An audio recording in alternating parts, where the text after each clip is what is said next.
In the early 1950s, there was a show on TV called Your Show of Shows. Your Show of Shows. Quite an arrogant title. I'm the MISCHKE of MISCHKEs. I should have called this program Your Show of Shows, or the peak of your existence, or the highlight of your whole life. What was that name all about? What does that mean, Show of Shows? Of all the shows, this is the show? Show me a show like this show, and I'll show you the show that is the show of shows, not just a show. Anyway, I'm the host, your man of men, guy of guys, dweeb of dweebs. We're going to do a little of everything today, folks. We're going to go to the listener caller list, check in with listeners. We're going to take a look at the world at large and comment on it. And we're going to get the hell out of this country for a while and go live in Scotland. We're just going to go to Scotland for a spell, and not the city in Scotland. No, we're going to go into the country. We're going to go to southern Scotland to a farm. We are in a time here in America where the pace of farm life in a place like southern Scotland seems like a lovely escape for the mind and for the soul, to think about the rhythms of the land and the sky, and not the rhythm of politics and the news cycle and division. It will be a respite, folks, just a little trip to Scotland I'll take you on. One can go to this farm on a plane. We're going to go using a book and the technology that allows us to visit with a farmer in southern Scotland. The secret history of here is the story of a tiny piece of real estate on planet Earth, the farm of Alistair Moffat. The here in the secret of here is that farm. But it's also everywhere on Earth. For where we stand, there hides a secret history as well, remnants of which can be found. Where we stand right now, all of us, is haunted in a way and held up by what has come before. Everything follows something else in this existence, and that something else matters. Understanding it changes the feel of where we're standing. Where we stand has been known by life on this earth for longer than we're able to truly imagine. Where Alistair Moffat stands on his farm in Scotland has been known by human beings for thousands and thousands of years. The secret history of here comes from a series of journal entries over 1 year made by the author as he woke each morning to a routine, lighting the stove, pouring his tea, walking his dog on that ancient land, and thinking, looking, staring, observing. Alistair Moffat has written more books than I can count. He's a journalist, he's a historian, he's a filmmaker, author, thinker. He's lived a rich life. And I now welcome him to the show. Thanks for joining me, Alistair. Thank you, Tommy. Thank you. Where are you right now? I'm exactly where you've described. I'm on my little farm, and you spend time, if you've got some ground, looking after it. You know, you fix the fences, you sort out the drainage, you do repairs. But it wasn't until I actually got a dog that I started to look at the land. I went out with a dog, and when you're walking a dog, you look at the land. You know, I wasn't going out to do a job, fix something or whatever, and I started to look at it. And that's really where this book came from, was observation. And as you said in your introduction, anybody can do this. Everybody lives somewhere. If it's a city, your street will have meaning. Something else will have been there before. So that was really how it started. I started observing. I have had feelings that are related to this. When I have traveled, say I've been in France, and I've looked around at trees and at hills and valleys. In my mind, I say I'm looking at French trees and French valleys and French hills, and there's a sense of a French frequency.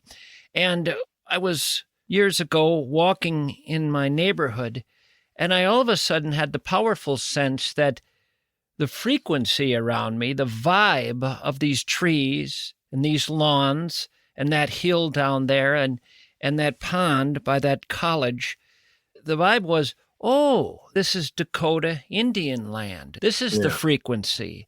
And a horse came by here with a rider, and a camp was over there, and there might have been a ceremony down that way. And it wasn't all of a sudden what I knew as America or Minnesota. Suddenly it was foreign land to me. The hundreds and hundreds of years of these other people calling it home dominated for a while. Just for a while, the feeling was there and then dissipated. And that's what I felt reading your book, The Secret History of Here, the depth of your farm, what it has known.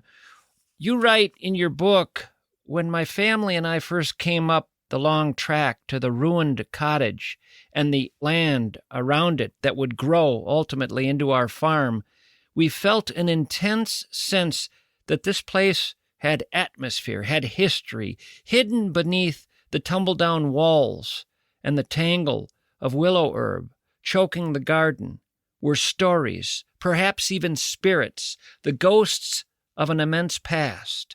That is no exaggeration. There's no question that the land has memory. You feel that just like you did when you were thinking about the Dakota Indians and so on, who had been where you were before. And the other thing that you need is curiosity. You have to want to know. You have to be interested. And it was so odd. I began the book with what reads a wee bit like a fantasy, but it wasn't. All I knew about the history of this place was that certain people had picked up prehistoric items like flint arrowheads. So I knew about that. And I knew that there was a Roman road at the bottom of the long track, because at the end of it, there's a Roman fort, or the remains of a Roman fort. And the other thing I knew was that King Edward I of England, had ridden up the track in order to build a castle just next to what became our land in 1301. I knew that.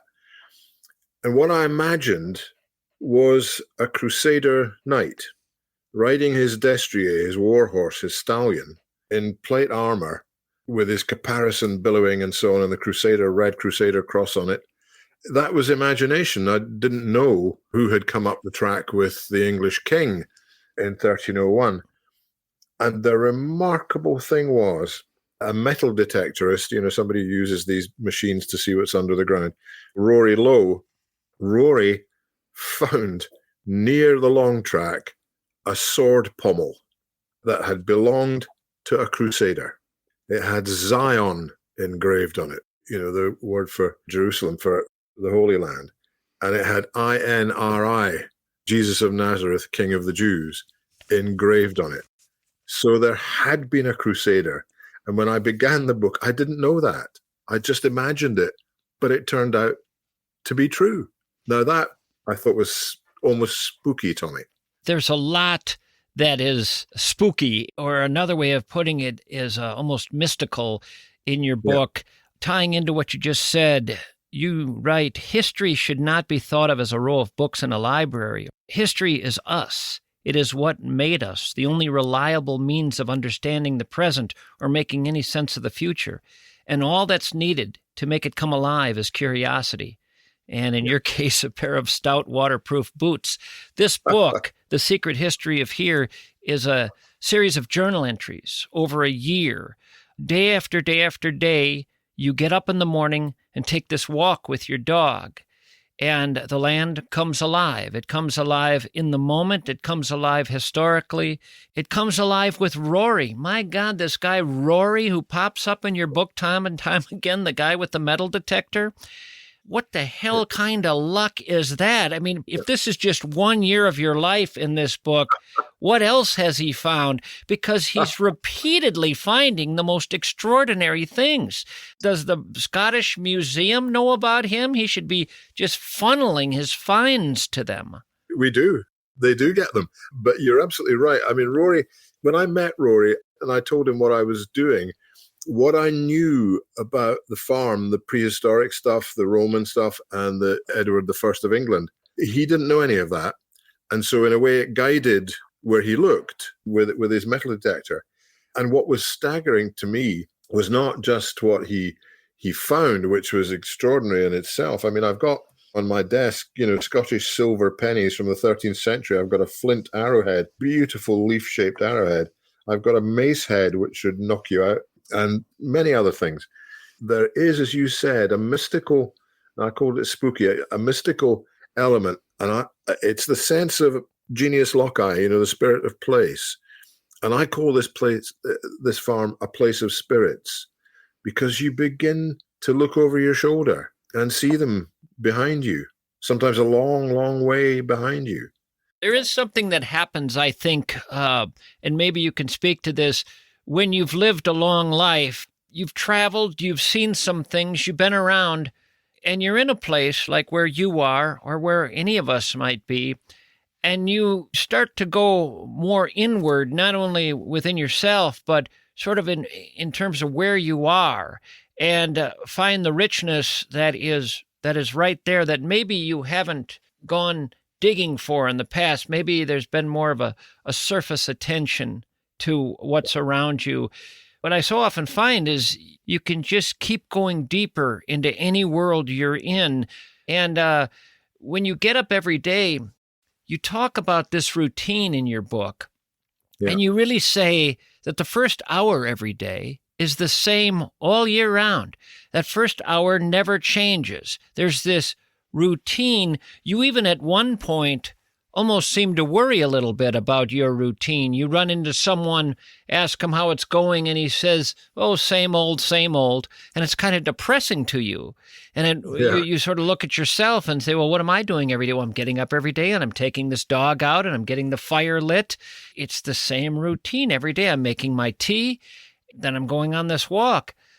But you realize because of the way you take in the land, because of the way you perceive, it's always different because your thoughts are different, and how you think about what you're looking at, where it takes you, where it leads you is different, and the depth increases, and pretty soon you're doing as much traveling as anyone who's out traveling the world. It's absolutely true. When you've got animals, we got the horses as well, your first duty is to them, and that's what forces you into that routine. They get their breakfast before you do, that kind of thing. And people the world over, particularly in the Midwest, they know that. But you're right. I've been very fortunate in my life and in this place because I've acquired the knowledge. Before I'd written this book, I'd written 30 other books. You just gather all of this information, and what's important stays in your head, I find. And you make links and connections that otherwise you would never have made had you not done all that work. And so Rory, and when he told me he'd found a cigarette lighter, a Zippo, an American cigarette lighter, in the field, that began to set off all that I knew, because the likely time that appeared was during the Second World War. And there was an inscription engraved on it, and it was to Rita from Edek. Now, Edek is a Polish name, and I discovered that the Free Polish Army, units of them, were based at the big house on the edge of our land. They trained there, artillery training and so on. And Rita is not a Polish name. She's a local girl. And Edek has fallen in love with her, given her this expensive and very high-end lighter, a Zippo lighter, the ones with a wheel that you make a spark with. Sure. And he'd given it to Rita, and then Rita had lost it, or even thrown it away. Yeah. Because Edek had gone. He had gone. And I thought, gosh, that find is an episode in someone's life. That's not just interesting. That's a story, a life story. Rory began to find the base plates of hand grenades because they survive. They're made of brass. The rest of it shatters as shrapnel. But he found these brass base plates. And of course, that's what the Polish army were doing. They were training for the war to go to Europe and defeat Hitler and the Nazis. And so this tiny story of Rita and Edek made the whole period come alive for me, because this was human beings. And that's what I mean when I said at the beginning, the land has memory. It literally contains memory. You know, you think about this pair, and not only is there probably a story about their affection for one another, but then their lives, separate from their coming together, their lives are separate stories as well.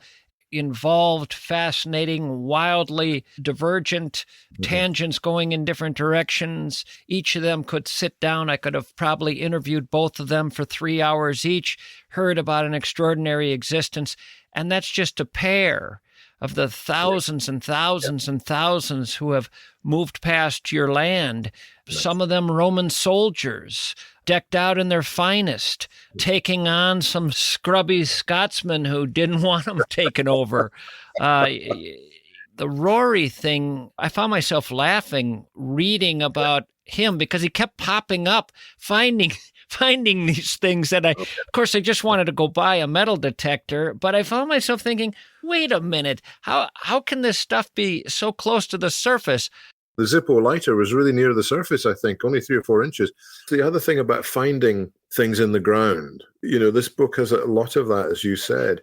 The person who finds them is the first person to see them after the person who lost it. The sheer number of times he's finding coins, Roman coins, ancient coins, just got me thinking, these guys maybe are in the middle of a battle and they're flailing about so much that their pockets are emptying. Who's losing all these coins? Money was precious back then. They're losing it left and right. Rory's finding their money everywhere. The reason they was doing that, Tommy, was because soldiers get bored and they gamble. Because they're in camp or wherever they are, it's usually at night, they've got a throw board or they've got some sort of dice game or whatever it is, and they're betting money.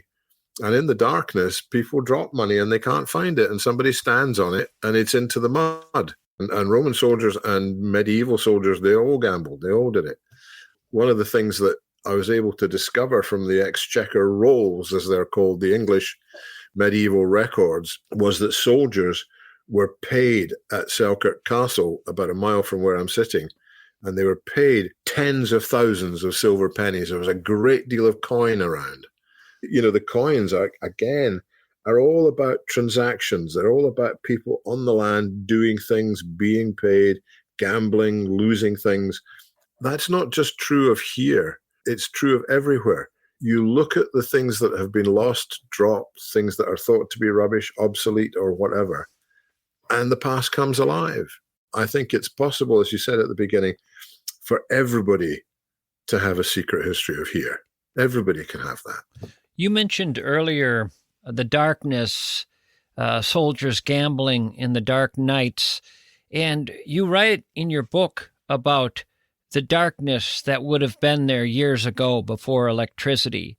You write about how they were unrelievably dark. Only oil lamps could be taken outside, and in any sort of wind, they could be quickly snuffed out. You write, when the world was black dark, few ventured over the door unless they absolutely had to. The world of the night was dangerous, for who knew what lurked in the woods or rose up out of the mosses and sykes? People sat in the circle of firelight where they could see each other's faces, but what was behind their backs they did not know. And it's the comfort of talking to each other, of sleeping around a fire for warmth and so on. It's not just to do with warmth, it's to do with security. Out in the darkness, Dylan Thomas, the great Welsh poet, talks about the nights being Bible black. It's a very good phrase, Bible black. Out there was all kinds of danger because you could not see where you were going. You could not see what was in front of you unless it was moonlight. And moonlight is very important. The phases of the moon for country people really, really mattered because you did things when it was moonlight that you would not have done when there was no moon or only a quarter moon. And I can remember my grandmother, she never ever wore a watch. She always knew roughly what time it was by where the sun was, even on a cloudy day. And she also knew about the phases of the moon. And she said to me once, she said, you know, if there's no moon and it's a clear sky, you can find your way by starlight. I thought that was the most wonderful phrase, find your way by starlight. But of course, she wasn't exaggerating. That was true.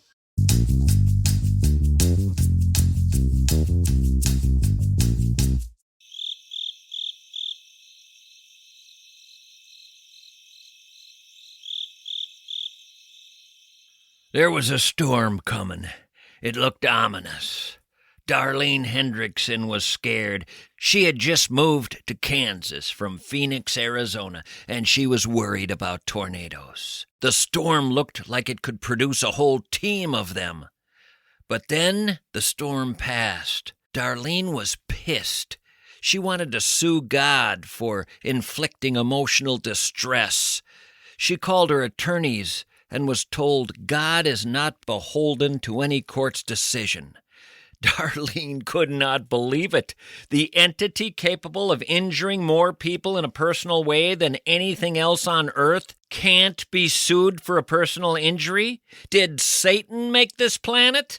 Bradshaw and Bryant hear from people like Darlene all the time.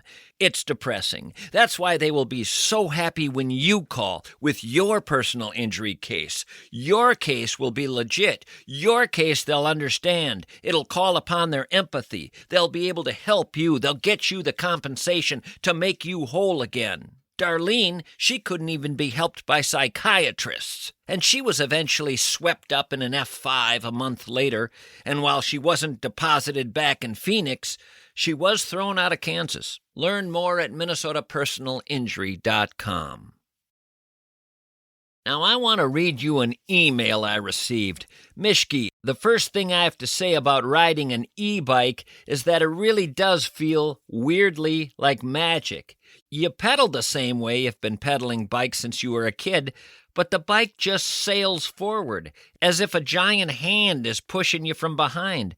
You're not going alarmingly fast, but you are going faster than you expect, given the modest effort you're putting out. My e-bike that I got from EcoFun Motorsports has these variable speed settings, so you can really cruise at whatever speed you want. And you just simply stop worrying about going up any hills or about any wind you might be facing. That's the thrill. Folks, the number one operation in the state right now selling e-bikes is EcoFun Motorsports of Burnsville and Forest Lake. They're known as the go-to place for these incredible bikes. They also repair them when they need repairing. They have parts no one else has. It's really e-bike central, and they're having a limited time sale right now. Enjoy your summer and your autumn in a way you honestly did not think was possible. Go to EcoFun Motorsports and try out an e-bike. They'll let you try it out. It's going to sell itself to you. But do it now while they're offering this sweetheart deal. Learn more at EcoFunMotorsports.com.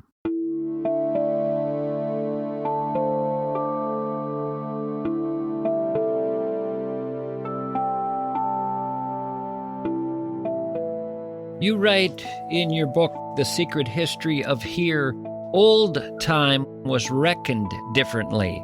Until the Industrial Revolution created the great cities and large towns, earlier cultures measured years, months, and days, but came very, very late to counting hours, to counting minutes. As a result, you write, punctuality was a very vague concept. Equally, the concept of being busy puzzled country people. It had little meaning since they did the jobs that the seasons demanded when they needed to be done. And there was usually no point in working at any great speed, so you could cram more in. Barley could not be persuaded to grow more quickly. Lambs couldn't fatten faster. You did what you did. You did what needed to be done, and everybody did, but there was no sense of busy. You're just living. That's right. And we have completely forgotten that, Tommy. I have, for sure. We all live by the clock. We live by deadlines. We live by, oh, this is happening at X. We've got to be there by Y. And what it does, when you don't have that pressure, what it does is it helps you to value company, to value each other, to stop and talk, to exchange views. And there's still a vestigial sense of that here in the countryside in Scotland. Yesterday, a guy I used to play rugby with, who has a garage in Selkirk, came to look at our horse box because its brakes have jammed on. And he had a look and he said, well, that's fine, we'll sort that out. And we stood and talked for half an hour because neither of us were doing very much. I wasn't looking at my watch thinking, oh God, I must get on, I must do this. I think that is an enormous element in the quality of life. To some extent, we've lost. One of the surprising legacies of COVID, the great pandemic, was that when people met again, they talked because they'd missed it so much. Mm-hmm. I've decided late on in life that I am going to stop looking at my wrist when I want to know what the time is. I take my watch off and put it in a drawer when I'm working.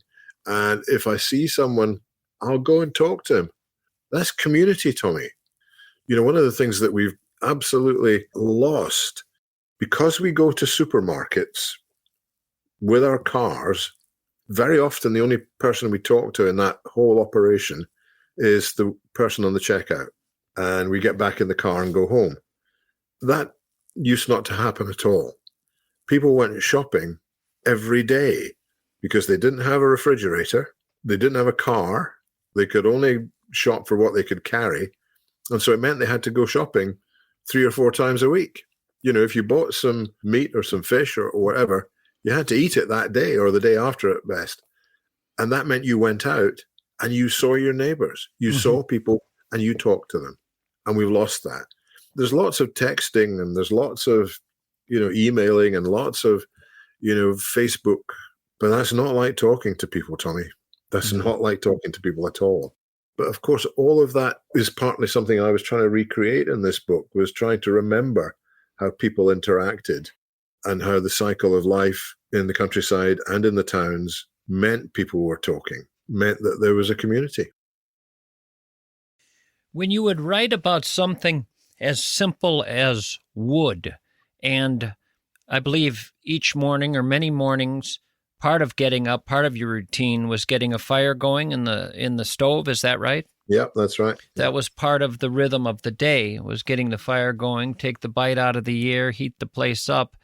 You write, as I rummage around the farm making estimates and working out contingencies, I realize I'm walking in the shadow of the long past.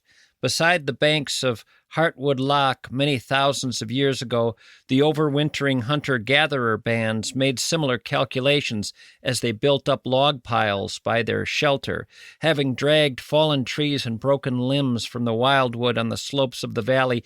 They raised them off the ground on bearers to dry and season in the summer sun. These men, women, and children were creatures of the land, part of the cycle of the natural world, and they knew a great deal about different woods, their uses, how to split them and cut them, how they burned. Of course, no record of their tree lore survives, but its echoes can still be heard. These are some verses of a very old wood-burning poem that originated in Devon. It has been updated, it's been formalized, it's been prettified, but the embers of real knowledge glow through. And the poem is, "Oak logs will warm you well, that are old and dry. Logs of pine will sweetly smell, but the sparks will fly. Holly logs will burn like wax. You may burn them green. Elm logs like smoldering flax. No flame can be seen. Ash logs, smooth and gray, burn them green or old. Buy up all that come your way, worth their weight in gold." It speaks to a time when wood meant something else. A downed tree, branches, all of it meant life, meant surviving, meant enjoying the flames. It just had a different vibe for so long. Oh, exactly, Tommy. And when you sit round a fire, people stare at it. They look fixedly at the fire and the dancing flames, enjoying the heat, sure, but there's something very reassuring, and I think that's an ancient feeling. There's a chapter in a book I wrote on fire, and I wrote it to let people know what fire means in a cold climate, and it's different than fire elsewhere in America, fire in the South, fire on the coasts. The flames mean something else, feel differently, have a different power. And what I likened it to, in Moby Dick, Melville writes about the way people stare at water. There's a long passage about wherever you go in the world, you'll see it. Just someone staring at water. What are they doing? They're just looking at the water. What is the power that has? But what I do when I talk about fire in this chapter is say, in the North in winter, remove water. Nobody stares at the ice. The ice loses all its power, all its life. When the lakes freeze or the rivers, it's not interesting anymore. Now people stare at the flames. That's where the life is. And they look at it in that same way. And Melville could have written as eloquent a passage about staring at flame if he would have lived instead of on the ocean, Rhode Island, or wherever he was, if he'd have been in Minnesota. I'm sure that's absolutely right. And we were talking earlier about the circle of firelight, people sitting in a circle around a fire, telling stories, talking to each other, talking across the flames as they flicker, feeding the fire, keeping it going. It's magnetic in all sorts of ways. It's still to this day utterly strange to me how it moves, its color, realizing whatever way it's moving right now will be the only time it ever moves exactly like that again. And what is that thing? That has to be one of the strangest things in all of existence. I can't touch it. I can't even get too close to it. But it's one of the most brilliant pieces of art the earth has ever created. I mean, I'll put flames up against any view of the Grand Canyon. That's extraordinary. One of the things I got interested in was the cave painting, the Ice Age refuge caves in the Pyrenees. These are the earliest paintings of the Ice Age fauna, the bison and the deer. And these caves are completely dark. They're completely dark. And so when the painters started to paint these scenes from the Ice Age from the outside, there must have been fire burning.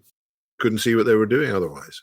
And I think that they were inspired by the shadows, the flames cast on the walls as they were working. In other words, if you start moving your hand between a light source and darkness, it becomes a shadow. We look at these famous paintings through photographs that people have taken, beautifully lit photographs and so on. They weren't lit like that. They were lit by fire. And sometimes you saw things and sometimes you didn't see them because of the ways the flames moved. And it's the same in the circle of firelight. Sometimes you see someone who's talking and then you don't see them because the light goes in a different direction. The flames lick in a certain way. I think it's mysterious without any doubt. It somehow lights up life. And it ties you to all these generations you write about in your book, all these cultures. It ties you to them because it's one of the constants. It's one of the things that hasn't changed. I sometimes walk around my town and I realize how much has gone already, how many things I loved have disappeared just since I was a child, and that's nothing. It's come and it's gone, and it's never coming back. But one thing that doesn't change, and this is really one of the joys of life, and it certainly comes alive in your book, the natural world, when you look at the sky or the sun or the trees or the hills or the rivers or the lakes, that's the same thing the ancient ancestors were looking at. That doesn't change. That is a constant. That is the connection. Well, here, this is from your book. 10,000 September suns have shone in all their splendor on the people of this place. When the hunter-gatherers shivered in the morning mist, they waited for its rays to rise over the trees of the wildwood. High in the western hills, the legionnaires on the walls of Oakwood Fort saw the sun's rim creep over the far horizon before it dipped behind Eldon Hill North. Travelers on the long track watched it rise and dapple through the autumn leaves. The sun glinted off the armor of squadrons of knights as they rode off with Edward I to war with the rebel Scots. It has lit our history, and on mornings like these, its splendor seems eternal. In that passage, you're seeing something in the present, you're taking it in, and you're imagining every set of eyes that have looked at something not only similar, almost exactly the same. That's right. And certainly you get that sense of eternity, particularly at what I call the liminal moments, the early morning, the late night, when you're moving from one world into another. And one of the things I think that we've lost to some extent in urban life is an appreciation of the importance of the weather. The weather, the light, fire, all these elemental things, they're very much masked by modern living, I think. There was a passage in your book where you talked about the sky. For millennia, we have looked upwards. Each morning, the enduring drama of the sky, the source of light, warmth, storm, lightning, has made us all pause. Not only farmers, but millions of commuters on their way to work, on their way to school, walking a dog. We famously use the weather as a greeting or a way of opening conversation, but what we are really talking about is the sky, the wide blue yonder. That's another thing I found myself thinking about and I had never thought about before, how much of the ritual each day of rising for me is checking out the sky, getting some sense of what the day is and how often that has been done since the dawn of time. That's right. And shamefully, I will, on my laptop, look at the Met Office forecast. You're much better to go outside. You can see what's coming out of the west or the east or the south or the north. You can see which way the clouds are moving. You look at the trees, and the trees will tell you the wind direction and its strength. That's far better information than looking up online. The Met Office forecast is, for goodness sake. Yeah. And yet, I'm afraid I do it. I confess it. I do it. The last thing that is the connector to all the generations that have come before us, and this you could put in the category of the Flames and Melville's water, and that is high places. You write about high places, how we all have done this and will continue to do this, and it's been done forever. Getting to some high point to gaze out, and why we seek out high places, whether it's the top floor of some building, some observation deck, a mountaintop, a mesa, a hill, that desire to look out from a high point, to stare from there as opposed to ground level. We don't even fully understand, I don't think, all that's happening there. Years ago, at some point, people may have actually thought they were now closer to God. The gods were up there. Now I'm closer to where they are. Somehow you leave the world behind, and you're somewhere else now, and you will go down again to that something. But it's a mysterious thing. It's this strange, ineffable thing you're toying with there with your thoughts and emotions. You're right. It's also to do with, I think, being nearer the sky, being nearer what controls our world. It comes out of the sky. It's an elemental thing. I want to close out by reminding people the title of this book, a lovely book, The Secret History of Here. And while we've been talking about this place where Alastair Moffat is, this lovely farm in Scotland, this is from the back cover of the book. It is also a story of everywhere. In uncovering the history of one piece of land, Moffat shows how history is all around us, if only we have the eyes to see it. I want to thank you for taking the time to talk to me from your lovely farm there in Scotland and for your fine work on this book. Well, it's been a great pleasure, Tommy. I've very much enjoyed talking to you, and thank you for all your kind words. Writing is a solo business, as you know, and we're pathetically grateful for every sort of encouragement. So thank you, Tommy. You're very welcome. Enjoy what I hope is another lovely day on the farm. You're very kind. Thank you.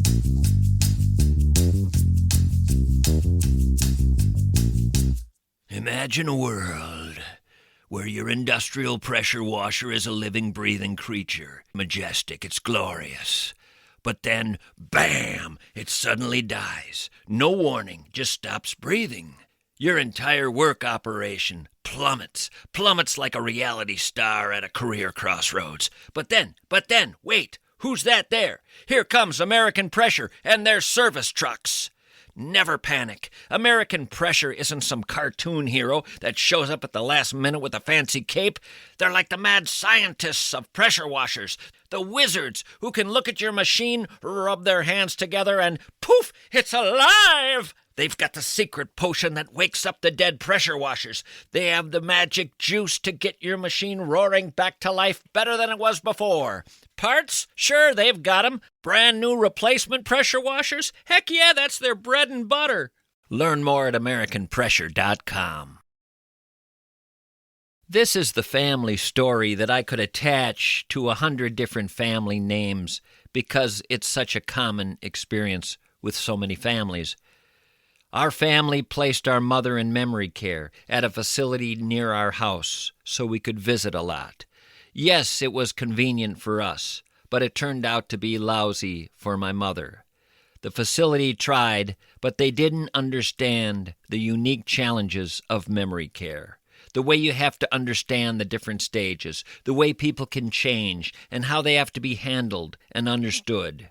We moved her out of there and into the Welshire, a memory care home that focuses solely on memory care. They are memory care specialists. They break their facility down into 4 memory care stages, 4 areas. They have redefined what memory care should look like. We should have gone with them from the beginning. Folks, don't land in woulda, shoulda, coulda land. Land at the Welshire of Medina and Bloomington.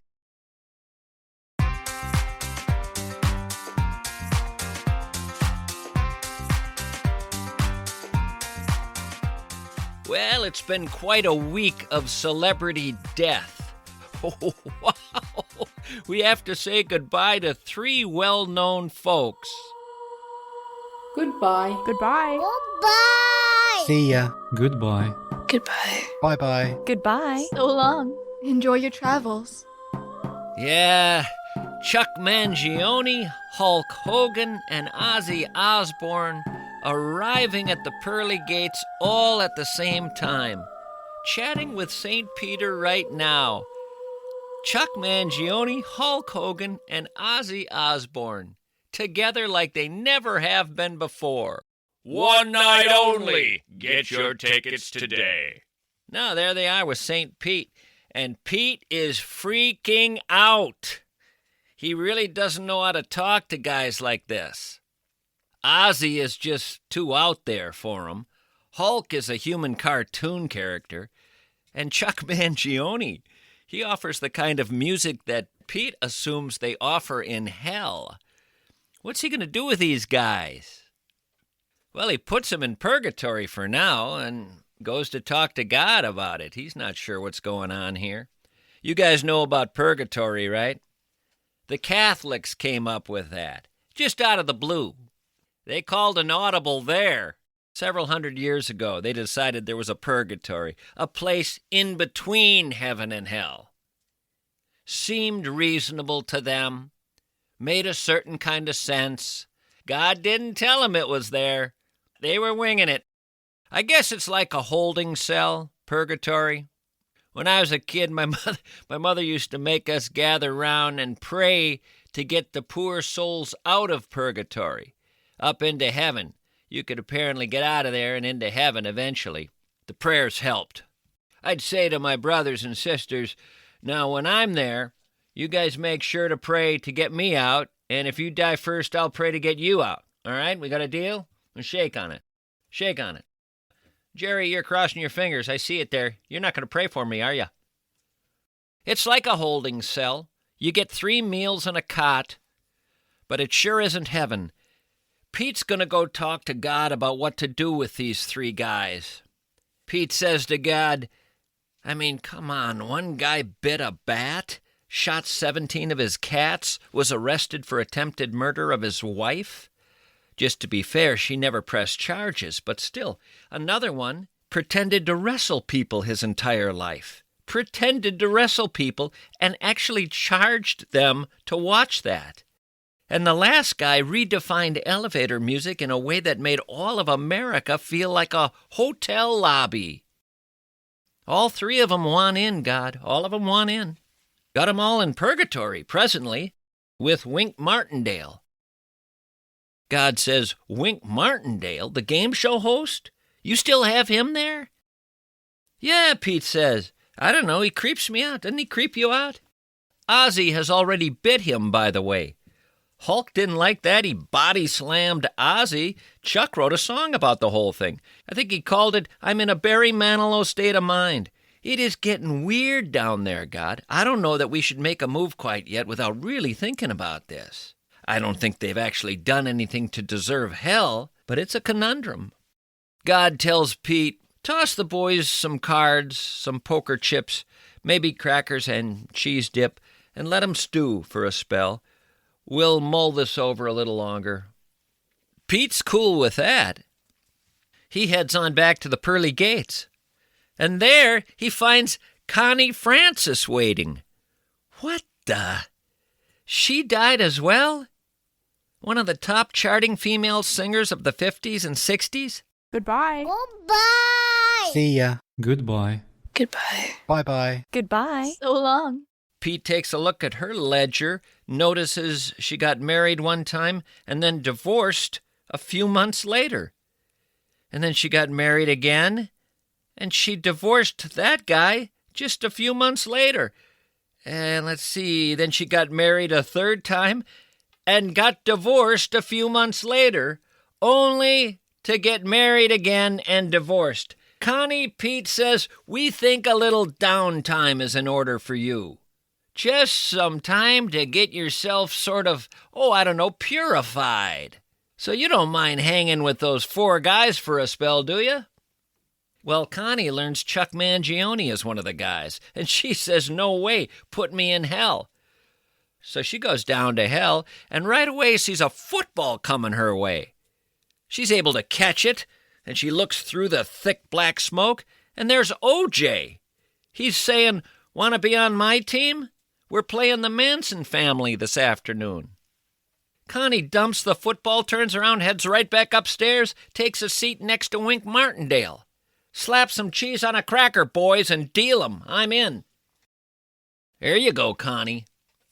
All right, we're going to take a break and come back and call a couple of listeners off the callers list. See who the heck's out there today. Stick around.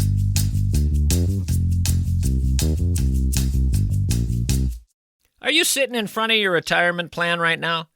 Confused? Bewildered? Drowning in a sea of numbers that seem to be mocking you as they swirl about your head like angry bees?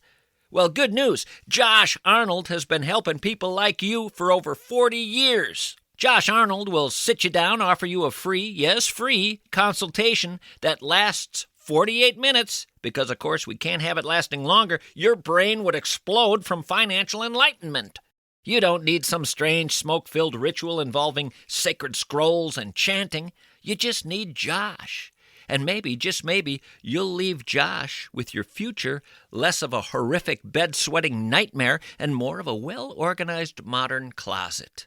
So, if you've been sitting there staring at your pension like it's an alien in a tuxedo with a badge that says, I don't know nothing, pick up the phone, call Josh Arnold, 952-925-5608. Investment services offered by Josh Arnold Investment Consultant, LLC, a security and investment advisor. Past performance is no guarantee of future results. All investments involve risk. Tommy MISCHKE is a paid endorser.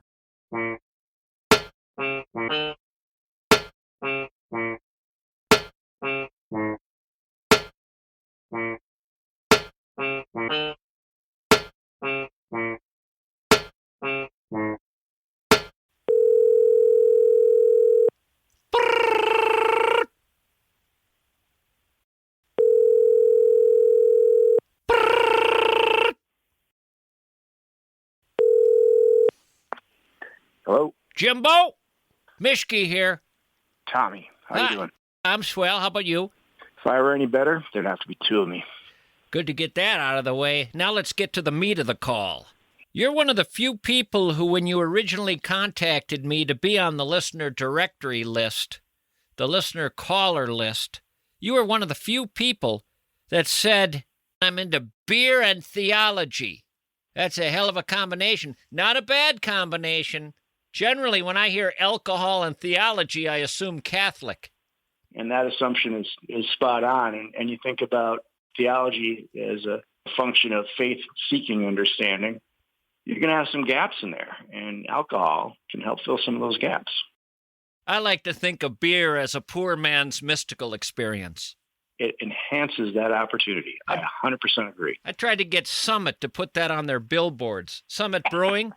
I said, call it a poor man's mystical experience. St. Thomas Aquinas would approve, but no go. Oh, absolutely. Yeah. And you know, Thomas Aquinas was probably down in that elbow pretty hard. Back in the day, there wasn't a whole lot to do. You wrote, you prayed. Beer was plentiful. I'm named after him. Are you really? Yeah, because he's the patron saint of teachers. My mother was a teacher. Excellent. Where does the theology come in? Just a hobby in your life? Something you like to study on the side? Where does it come in? I actually was a seminarian for a while, and still very active in the pursuit of that knowledge and that the love of that field. But I did not pursue or end up being ordained. I still participate and still seek faith. I still have doubts, and when you have doubts, it's helpful to poke that around a little bit and study. My brother was in the seminary. He was going to be a priest, too. Didn't end up working out for him either. Now, my mother grew up in an era when the mothers were told, if your son becomes a priest, you're automatically given a one-way ticket to heaven as their mother. In fact, my grandmother, whose son did become a priest, my uncle, she had a pillow in her house that said, I'm going straight to heaven. And her son, the priest, gave it to her because that's what the Catholics told mothers. You get that kid in the seminary, you're in, lady. And that was exactly the incentive. They incentivized the whole... They incentivized, all right. My mother had 8 kids. There was a woman a couple doors down who had 11. The woman with 11 would come over when my brother was in the seminary and tell my mother she was so jealous because my mother had this one-way ticket to heaven now. My mother said, well, I have 6 boys. Odds were one of them would have gone in, and the other woman had 7 boys. 7 boys. Wow. Well, what ends up happening? My brother bails on the seminary. Meanwhile, the lady 2 doors down, her youngest goes in and becomes a priest. Now she ends up with a one-way ticket, and my mother's jealous. This Catholic jealousy thing, the Catholic cred, it's real. It's very real. Did you ever do this when you were a kid? I'd get my communion wafer, I'd go up and get the host, and then I'd get back to my pew, and I'd take it out of my mouth and pocket the thing. And then after Mass, me and the fellas would meet in the fort. We had a tree fort, and we all brought out our hosts. We had saved them all. We hadn't eaten them. And we brought them out, we set them on a tray and stared at them. There it was, the very body of Christ. We all sat around looking at it, admiring it, wondering about it, finding the whole thing quite mysterious, but being told that's it right there. It's not symbolic. It actually is the body. We're in cannibal country here. And we just would spend the afternoon looking at it. Every now and then someone would say something, but otherwise it was just sort of, wow, look at that. And then maybe a Twins game would come on. No, we never did that. Though I know people that did, and I remember a neighbor woman who would do exactly that, bring it home and give part of it to her dog, and she spoke about it openly. It would have been fun to see the effect on the dog over time. What if the dog did begin to change over time? became a Saint Bernard, and then moved even beyond that and became sort of an angelic creature, and eventually ascended. And then it was like a dog in the clouds. What's that up there? Well, that's that dog. She's been feeding it hosts for years now. Look at it. This conversation came up a number of times in seminary. It wasn't the animals that created the fall. Man did. They're already saved. During man's fall in the Garden of Eden, when he was forced out of the garden, I wonder if the other animals looked and said, we get to stay, don't we? The animals had a case to make. Yep. Yeah. So what did you end up doing instead of becoming a priest? Decided that I was just going to become a lawyer, making sure that the laws are upheld as best I can. And you left the seminary and studied law. Yep. Went from the laws of God to the laws of man. Indeed. That is exactly what I did. What a step down. It's a huge disappointment. I bet for your mother. She's in purgatory right now going, could have been different. Exactly. Well, I'll tell you something, sir. I appreciate visiting with you. I'm glad I found you around. A lot of people I call, they don't answer. I haven't yet called anybody twice. I still have many people on the list to go through, my callers list. I've not talked to anybody twice, but I've called people many times. A lot of calls are never answered, or I get voicemail. But in your particular case, I'm glad you answered. It was a wonderful chat. It's great to visit with you. Call anytime, and if I miss a call, I'll shoot you a text, let you know I'm still available. Sounds good. Thank you, Jim. Bye-bye. Yep. Bye.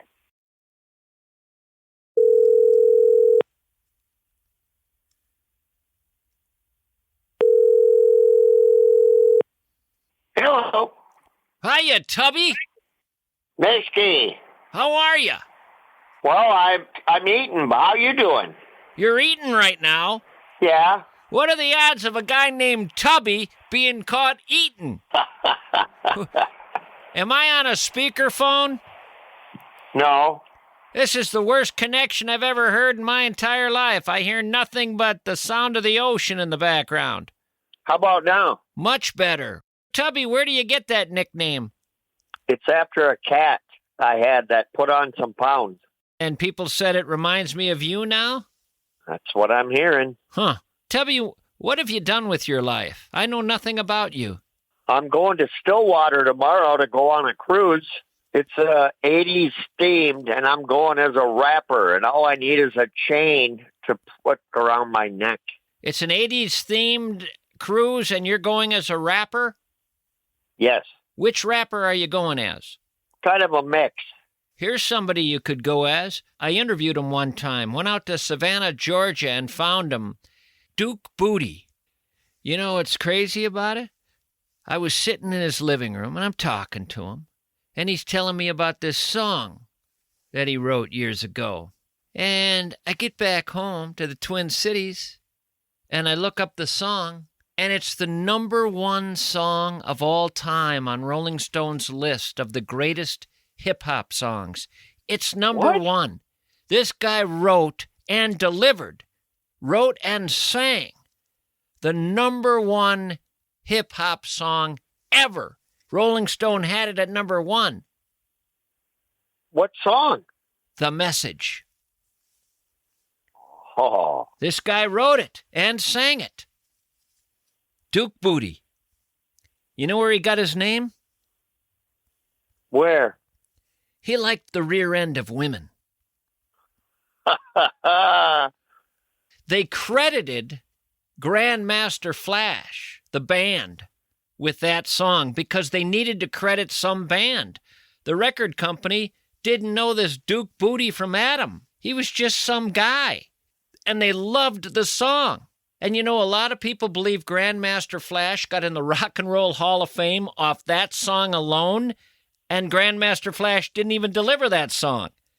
They're in the Rock and Roll Hall of Fame for something they didn't even do. Duke Booty, meanwhile, stays in the music world into his late 30s and then just says, what am I doing? I don't want to do this. All my friends who are in the business are getting divorced. They can't keep a relationship together. I got this gal from when I was 15 years old, met her as a sophomore in high school. She was my love. I married her when I got out of high school. I'm still with her now, but if I stay in the music business, something's going to happen that breaks us up. I'm getting out. Honorable thing to do. And he became a professor.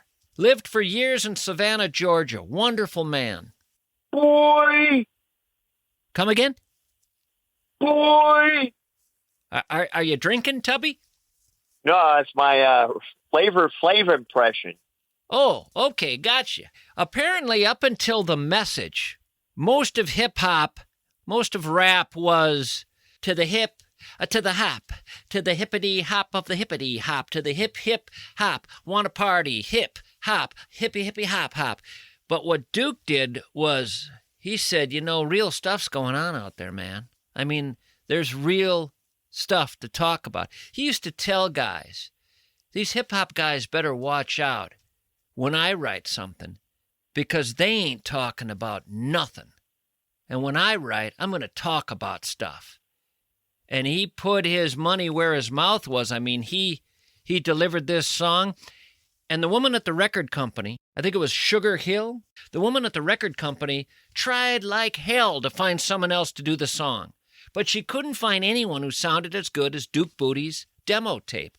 And eventually she just said, well, we're going to just put it out the way you do it, and we're going to say you're part of Grandmaster Flash. Put Mr. Duke Booty on the map. Duke Booty. He died back in 21 at 69 years of age, congestive heart failure. Yeah, Sugar Hill Records put it out in 1982. He bailed in the early 90s. Got his teaching certificate, and was a teacher the rest of his life. What did you do with your life, Tubby? A lot of cats. Cats? A lot of cats? Yep. What sort of a sick, twisted career did you have? I've never not had a cat in my whole career. What is it about cats that attracts you to them? Well, if you scratch them right, they like you. And you want to be liked by a cat pretty badly, don't you, Tubby? Well, You want to really be liked by cats, don't you? Is that your main relationship? Your significant other, the cat? no, not really. No. But kinda. Yeah, pretty much. That's all right. Nothing to be ashamed of.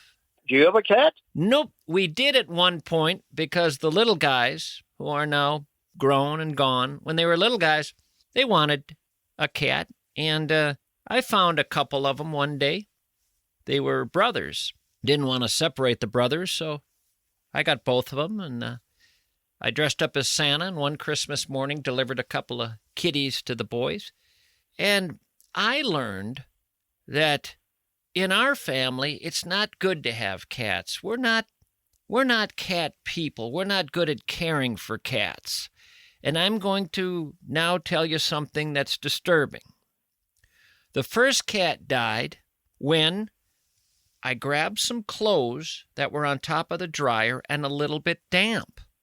And I threw them in the dryer, closed the door, and turned the dryer on. No. I didn't know that the cat had gone in there to have a nap. I had never seen the cat do that before. I didn't know cats did that. I just never entertained the notion that a cat would be in the dryer. We lost that cat that day, Tubby, in a most horrific way. That's one cat. There was the brother still alive. And there, I tell you, we did everything we could to show affection, to feed him properly, to take him to the vet. We did everything right. But again, with this second one, a horrible, horrible mistake was made. My son had a friend over for a sleepover, and the kid who stayed over slept on a hide-a-bed.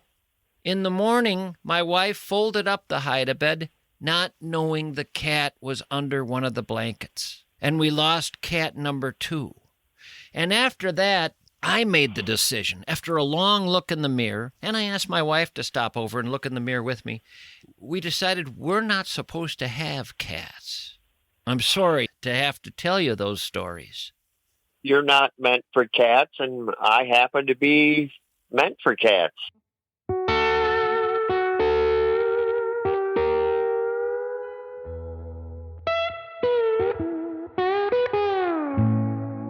Well, great talking to you, Tubby. I've enjoyed our time together.